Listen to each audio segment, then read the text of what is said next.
성경 본문은 29장 4절에서 7절까지 보도록 하겠습니다. 제가 가진 성경책은 구약 성경 1095페이지에 있는데요. 다 찾으셨으면 다 같이 자리에서 일어나셔서 저와 여러분 한 절씩 교독하도록 하겠습니다. 한 절씩 교독하지 말고 네 절이니까요. 합독하면 좋을 것 같아요. 4절에서 7절 시작.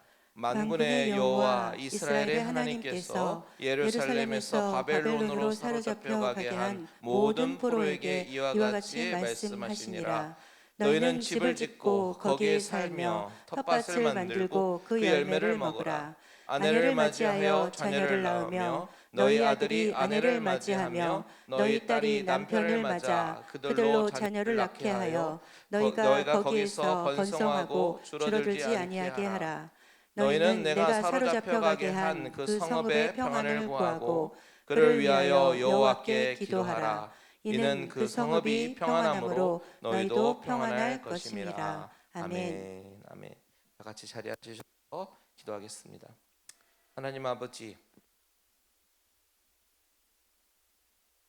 우리의 삶이 때로는 눈물 없이 잠들기 어려운 그런 빡빡한 삶을 살아가고 있지만, 그런 바벨론과 같은 삶 가운데 하나님은 하나님의 자녀들이 이 땅에서 어떻게 승리하며 어떻게 비전을 이루며 살아가야 될지에 대해서 말씀하시는 이 음성을 듣기를 원합니다.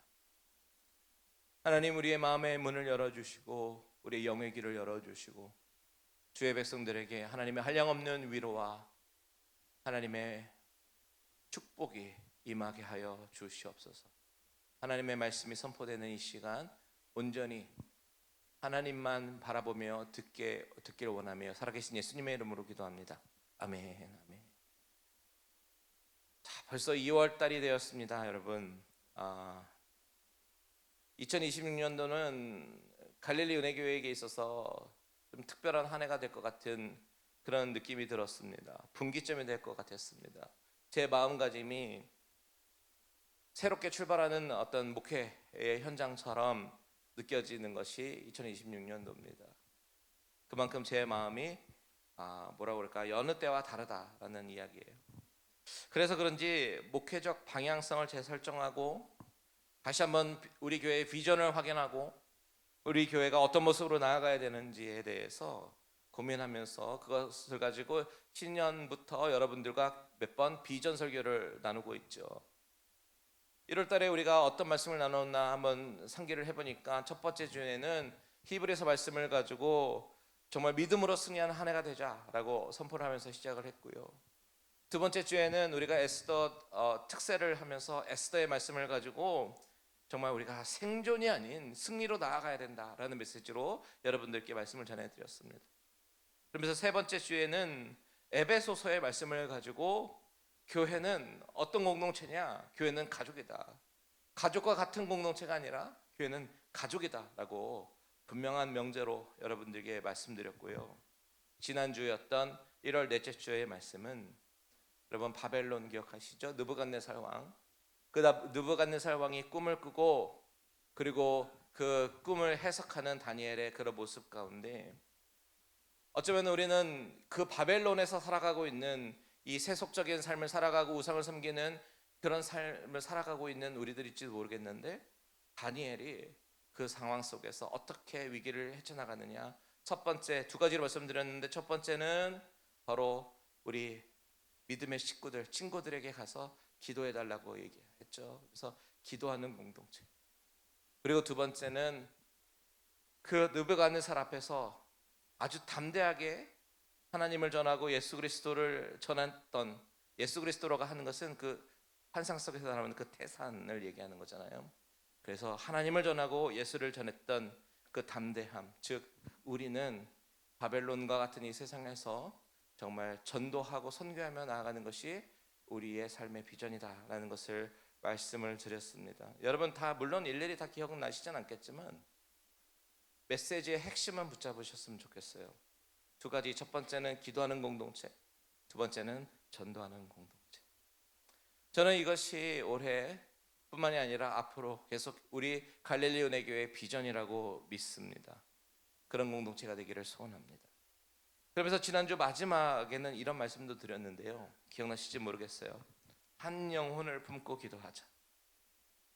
내가 정말 전도하고 싶은 대상자, 그 영혼 우리의 마음에 품고 기도하자. 우리 교회가 아니어도 좋으니까 꼭 한 영혼 품고 기도하자라고 도전을 했는데, 여러분 마음에 품으셨습니까? 품으셨어요? 한 번 듣고 흘려버리면요 사실 임팩트가 없어요. 그 말씀에 순종하기 위해서 어떤 고민과 갈등을 하셨나요? 이따가 우리 목장 모임을 할 텐데 목자님들께서 꼭 물어봐 주셨으면 좋겠습니다. 그리고 한번 나눠보십시오. 내가 품고 기도하고 있는 한 영혼은 누구인가? 그리고 꼭 같이 기도하는 시간도 가지시기 바랍니다. 자, 오늘은요 이 비전 시리즈를 연장해서 생각을 해보고 싶은데, 지난주의 말씀과 같이 시대적인 상황과 똑같은 그런 시대적인 상황, 그러니까 바벨론 그 시대적 상황과 컨셉 속에서 바벨론과 같은 현실을 살아가는 우리들이 이 영적 바벨론에서 어떻게 크리스천으로 살아가야 되느냐, 이것을 생각해보고 고민해보는 시간을 가지려고 해요. 본문은 예레미야지만 시대적인 상황은 비슷한 때입니다. 먼저 배경을 살펴보도록 하죠. 하나님이 이스라엘이라는 민족을 아브라함이라는 믿음의 조상과 언약을 맺으시면서 그 민족을 만들어가기 시작하셨습니다. 그에게 한 씨앗을 주셔서, 한 후손을 주셔서 그 야곱으로 하여금, 이삭과 야곱으로 하여금 12지파가 생겨나게 되었고요. 12아들들 통해서 마구마구 번성하기 시작하는데, 그 민족이 이스라엘입니다. 야곱의 또 다른 이름, 야곱의 이름이 이스라엘이잖아요. 그래서 이스라엘 민족이 된 거예요. 그 민족이 본격적으로 땅에 번성하기 시작했던 것은 다른 곳이 아니에요. 바로 애굽이었습니다. 애굽에서 노예 생활을 할 때였습니다. 430년간 이스라엘 백성들은 애굽 이집트에서 노예 생활을 했고, 하나님께서 정하신 때에 지도자 모세를 세우셔서 애굽에서 약속의 땅으로 이끄십니다. 그런데 하나님이 약속의 땅 가나안으로 이끄실 때에 그 중간에 중요한 언약을 또 한 번 맺으시거든요. 그것이 뭐냐면 바로 모세 언약이라고도 불리고 신의 산 언약이라고도 불리는 그런 율법이에요. 율법. 하나님은 신의 산에서 백성들에게 율법을 주시면서 그 율법이 삶의 근간으로 삼고 그 말씀으로 근간으로 이 백성들이 살 것을 요구하시는데, 그 율법의 핵심이 뭐냐? 바로 전심으로 하나님만 섬기라는 겁니다. No other gods before me. 지난 금요일 설교 때도 말씀드렸는데, 하나님이 원하시는 것은 하나님의 자녀라는 정체성을 가진 그 공동체에게 긴밀한 아버지와 자녀와의 관계를 원하신 것이고요. 그리고 그 하나님과 인간 사이에 그 어떤 것도, 그 하나님과 인간의 그 사이의 비트윈의 어떤 것도 허용하지 않으시죠. 그래서 가나안을 정복할 때에 그들이 섬기는 이방신들 다 몰아내라고 말씀하셨어요. 그 어떤 문화도 섞이는 걸 원하지 않으셨는데, 오직 하나님 한 분만을 바라고 그분 앞에 그분과의 관계로만 나아가기만 하면 하나님은 모든 충만한 것으로 적과 꿀이 흐르는 그 땅에서 적절한 비도 내려주시고 풍성한 열매를 맺게 하시고, 그리고 하나님이 예비하신 축복의 삶으로 인도하시겠다. 그것이 바로 하나님이 하신 약속입니다. 그러니까 이스라엘 백성들은 자녀의 정체성만 지키면 되는 거였어요. 그런데 여러분, 그게 그렇게 됐나요? 아니요. 사사시대의 백성들은요, 자기의 소견에 오른 대로 살기 시작합니다. 그리고 자기의 소견대로 살기 시작하니까 왕을 요구하기 시작합니다. 우리에게도 왕을 달라고. 저쪽 나라들은 다 왕이 있는데 왜 우리는 왕이 없냐고. 사실 하나님이 보이지 않게 통치하시고 하나님이 다스리시고 하나님이 왕이셨는데, 그들은 눈에 보이는 왕을 요구하기 시작했습니다. 그래서 하나님이 세우신 첫 번째 왕이 누구였죠? 사울 왕이었어요. 그런데 문제는 그도 실패했고, 그리고 다음에 다윗 왕도 세워지게 됐는데, 그 뒤에 솔로몬 왕 때부터 조금씩 이방인의 문화를 허용하기 시작하고 우상을 섬기기 시작합니다. 자, 여러분, 성경에는 세워진 왕들이 하나님을 떠나고 패역한 그런 어떤 멀리 떠나고 패역한 기록들이 쭉 있는데, 사실 이거는 그 왕의 자체의 문제는 아닙니다. 민족의 타락이에요. 왕으로 표현됐지만 왕을 잘못 만나서 백성들이 어려움을 당하는 것이 아니라 왕으로 대변되는 그 시대적 상황, 그 민족의 모습, 이것이 당시에는 우상으로 타락한 상태였음을 나타내고 있는 것이죠. 우리는 왕 때문에 백성들이 고통당한다 이렇게 생각하지만, 그런 사고방식은요, 하와가 죄를 지어놓고 뱀 때문이에요. 아담이 죄를 지어놓고 하나님이 주신 그 여자 때문입니다. 이렇게 죄에 대한 핑계를 대는 것에 불과한 겁니다. 결국 그 민족이 다 죄를 지었고 언약을 깨뜨렸고 하나님을 떠납니다. 그래서 하나님은 그 백성들을 흔들어서 깨우기 시작하는데, 그게 바로 아수르와 바벨론과 같은 제국을 사용하셔서 그들을 흔드시고 깨우시는 겁니다. 그것이 바로 바벨론 포로의 역사다. 이 사실을 여러분 기억을 해야 합니다. 자, 그렇게 하나님이 느부갓네살 왕을 통해서 북이스라엘은 이미 망하고 남유다 왕조마저 흔드시고 포로로 끌려가게 하시는데, 그때 바벨론으로 끌려갔던 여러분 이스라엘 백성들의 심정은 어땠을까요? 어떤 마음이 들었을까요? 자신들이 원하지도 않는 그런 고국을 떠났습니다. 포로가 되었습니다. 전쟁에서 졌습니다. 전쟁에서 수많은 내 주위의 형제 자매들 다 죽임을 당했습니다. 나라를 잃었고 낯선 곳으로 끌려갔어요. 언어도 다르고 문화도 다르고. 그럼 어떤 심정이겠어요? 서럽지 않았을까요? 고향이 그립지 않았을까요? 그 심정을 표현하는 시가 성경에 나오는데 바로 시편 137편이에요. 우리 시편 137편 1절에서 3절 한번 보십시오. 이렇게 얘기합니다. 우리가 바벨론의 여러 강변 거기에 앉아서 시온을 기억하며 울었도다.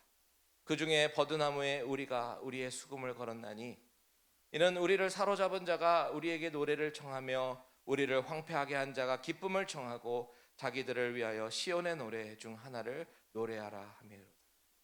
사람들이 울기 시작하는, 우는 거예요. 고향이 그립고 원래 그들이 당한 그 상황이 서럽기도 하고 악기를 켜면서 눈물을 흘리면서 노래를 합니다. 서러움과 그리움에 감정이 북받쳐서 울고 있는 모습이 바로 시편 137편이에요. 이게 그들의 심정이었다.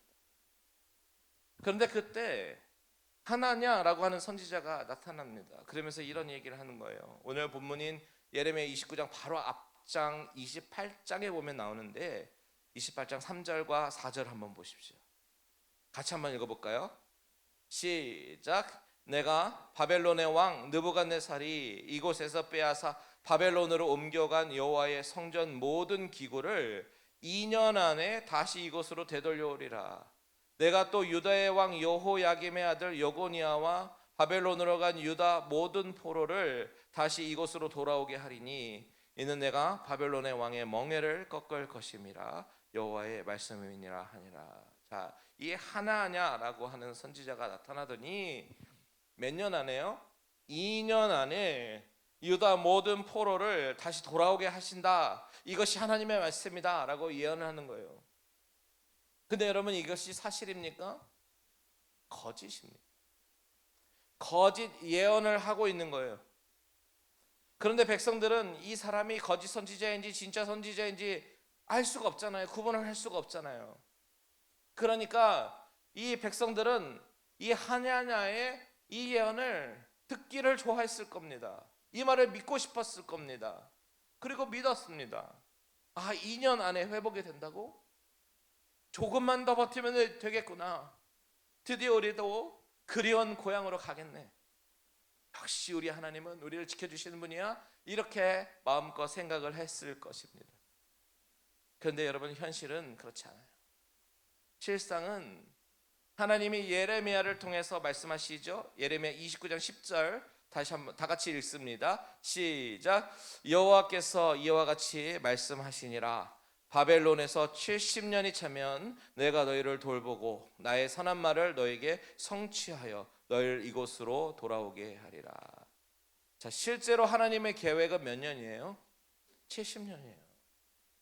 2년만 고생하면 이제 고향으로 갈 수 있겠다라고 희망을 갖고 있었는데, 그 하나냐의 예언은 거짓으로 나중에 판명이 나면서 앞장 28장 15절에서 17절 보면 그 거짓 예언을 했기 때문에 죽는 장면이 나옵니다.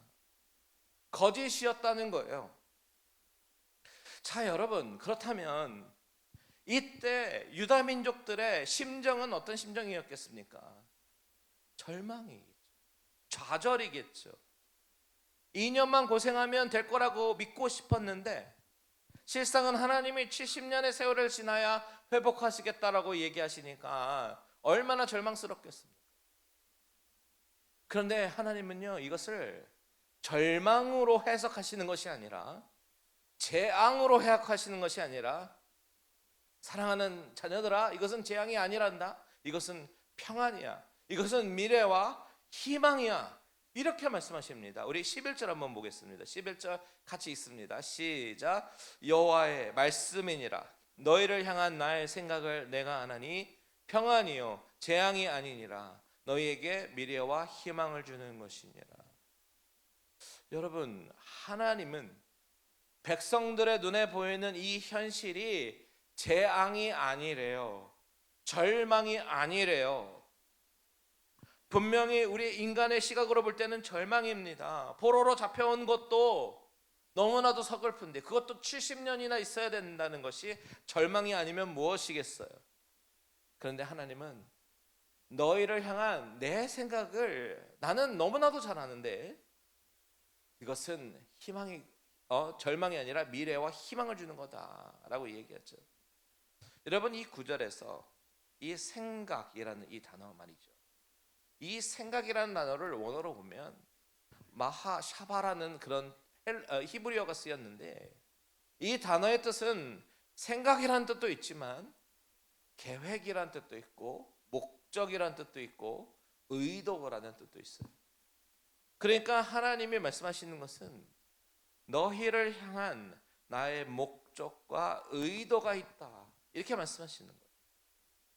지금 당장 바벨론이라는 곳에서 사는 이 현실 속에서 하나님은 그들을 향한 목적과 의도가 있다라는 겁니다. 그 목적과 의도가 뭐냐? 재앙이 아니라 평안이다. 미래와 희망을 주는 것이다. 이렇게 말씀하시는 거예요. 그러면서 하나님은 오늘 우리가 읽은 본문에서 그 바벨론에서의 70년이라는 이 시간을 사는 방법에 대해서 말씀하시는 거죠. 당신의 자녀들이 바벨론에서 70년 동안 어떻게 살아가야 되느냐를 말씀하셔요. 그것이 바로 오늘 본문 5절과 6절입니다. 다 같이 한번 읽어보도록 하겠습니다. 시작. 너희는 집을 짓고 거기에 살며 텃밭을 만들고 그 열매를 먹으라. 아내를 맞이하여 자녀를 낳으며 너희 아들이 아내를 맞이하며 너희 딸이 남편을 맞아 그들로 자녀를 낳게 하여 너희가 거기에서 번성하고 줄어들지 아니하게 하라. 하나님의 말씀은 너희들이 지금 포로로 생활하고 있는 이 바벨론에서 어떻게 살아야 되는지 아니? 오히려 텃밭을 만들고 열매를 먹어라. 집을 지으래요. 그곳에 결혼하고 자녀를 낳으래요. 다시 말하면 그 땅에서 최선을 다해서 살아라, 이렇게 말씀하십니다. 이것이 바벨론에서 사는 방법이래요. 또한 7절에 보시면 이런 말씀이 있습니다. 7절도 같이 한번 읽어볼게요. 시작. 너희는 내가 사로잡혀 가게 한 그 성읍의 평안을 구하고 그를 위하여 여호와께 기도하라. 이는 그 성읍이 평안함으로 너희도 평안할 것입니다. 자, 사로잡혀 가게 한 그 성읍, 거기가 어디죠? 바벨론입니다. 바벨론의 평안을 구하래요. 그들을 위해서 기도하래요. 바벨론이 평안함으로 너희도 평안할 것이다. 그러니까 하나님이 말씀하시는 것은 그 바벨론의 삶에 정면으로 대치되는 그런 삶을 사는 것이 아니라 그 속으로 들어가서 그 속에서 하나님께 기도하라라는 겁니다. 그 바벨론에서 최선을 다해서 살라라고 하는 거예요. 그러다 보면 70년이 지날 것이고 하나님의 때가 오면 건지시고 회복시키신다. 이것이 하나님의 말씀이에요. 여러분, 제가 서두에 이 본문, 오늘 이 설교가 우리 교회의 비전입니다 라고 말씀드리고 이 본문을 보았어요. 여러분, 제가 무엇을 말하려고 하는 걸까요? 하나님이 원하시는 그리스도인의 모습과 사명이 있다라는 거예요. 그것이 뭐냐? 바로 지금 여러분이 살고 있는 삶의 영역 가운데 하나님은 여러분을 그 삶의 영역에 선교사로 부르셨다는 사실. 여러분의 직장이 여러분의 선교지입니다. 여러분의 가정이 바로 하나님이 부르신 선교지라는 사실이에요. 여러분의 삶의 바운더리가 바로 하나님이 부르신 자리임을 기억하십시오. 때로는 이해가 안 갑니다. 하나님, 왜 나에게 이런 고난을 주시나요? 바벨론 강가에서 울고 있는 백성들의 모습처럼 왜 내 가정 가운데 이런 아픔과 시련을 주시나요? 왜 나의 직장 속에서 어려움을 당하게 하시고 왕따를 당하게 하시고 때로는 피가 거꾸로 쏟아오를 것 같은 그런 분노와 아픔을 주십니까? 왜 하나님이 그 자리로 이끄셨어요? 왜냐하면 하나님은 그 자리에서 여러분이 최선을 다하며 살면서 바로 그 자리에서 하나님 앞에 평안을 구하며 기도하기를 원하시는 거예요. 하나님은 여러분을 향한 계획이 있습니다. 목적과 의도가 있어요. 우리의 눈에 보이는 현실은 바벨론이에요. 하지만 하나님은 그 바벨론 땅으로 보내신 더 크신 계획과 목적이 있다는 겁니다. 나를 단련시키시고 그간 하나님을 떠났던 죄의 모습도 보게 하시고 그리고 이 삶의 자리에서 나를 당신의 자녀로 만들어 가고 계시는 것. 여러분, 우리는 선교지 하면 열방을 생각합니다. 선교사 하면 모슬렘권에서 가서 복음을 전하는 것만 생각합니다. 물론 열방 나가서 복음 전해야 되죠. 우리는 지금까지 그 일을 열심히 해왔습니다. 그리고 마찬가지로 앞으로도 열심히 할 거예요. 선교지 돕고 선교할 거예요. 하지만 하나님은 저와 여러분을 우리의 삶의 영역 가운데 선교사로 바꾸셨어요. 오늘날 우리가 살고 있는 타락하고 세속적인 삶이 바로 바벨론인데 그 땅으로 우리를 선교사로 보내신 거예요. 오늘 본문 4절 한번 보십시오. 4절 시작. 만군의 여호와 이스라엘의 하나님께서 예루살렘에서 바벨론으로 사로잡혀 가게 한 모든 포로에게 이와 같이 말씀하시니라. 여러분, 이 문장 가운데 주어가 무엇이죠? 하나님이 주어예요. 하나님께서. 만군의 여호와 이스라엘 하나님께서, 이게 주어예요. 그러면 동사가 무엇이죠? 사로잡혀 가게 하다. 사로잡혀 가게 하다. 이게 동사예요. 히브리어로 아쉐로 히글레티. 여기서 히글레티라는 단어는요, 원래는 발가벗기다라는 뜻이에요. 당시에 전쟁 포로들이 끌려갈 때는 최소한의 옷만 남기고 옷을 벗기고 사슬로 채우고 끌고 갑니다. 그래서 포로는 옷을 벗기운 자들이라는 뜻을 갖고 있어요. 그렇게 포로됨이 하나님이 바벨론의 신보다 약해서 그렇게 된 것이 아니라 하나님이 주도적으로 하나님의 주권적인 작정에 의해서 그렇게 하셨음을 나타내는 것이 바로 아쉐로 하글레티, 사로잡혀 가게 하다라는 그 동사의 뜻이에요. 이 단어를 영어 ESV 버전 성경에서는 뭐라고 번역했는지 아세요? I have sent 이렇게 번역합니다. send라고 번역합니다. 하나님이 보내셨다. 여러분, 이 send는요, 성교적인 의미가 포함되어 있는 단어입니다. 신약의 사도라는 아포스톨이라는 이 단어도 하나님께서 보내신 사람들, 그것이 바로 사도라는 뜻이에요. 이스라엘 백성들이 왜 바벨론 포로로 끌려갔습니까? 물론 그들의 죄 때문이기도 합니다. 그런데 하나님은 그 일을 통해서 그들을 바벨론으로 보내셨습니다. 퍼니시먼트가 아니라 하나님의 뜻과 계획과 섭리를 드러내시기 위해서 보내셨다는 거예요. 그렇다면 우리가 현실에서 경험하고 있는 가정에서의 아픔, 직장에서의 어려움, 내 삶의 현실 속에서 경험되는 눈물의 의미가 깨달아지게 되는 겁니다. 그것으로 하나님께서 보내신 이유는 바로 그곳에서 선교사로서의 사명을 감당하기 위해서 보내신 것이다라는 이야기. 그곳에서 하나님을 전적으로 신뢰하고 기도하라고.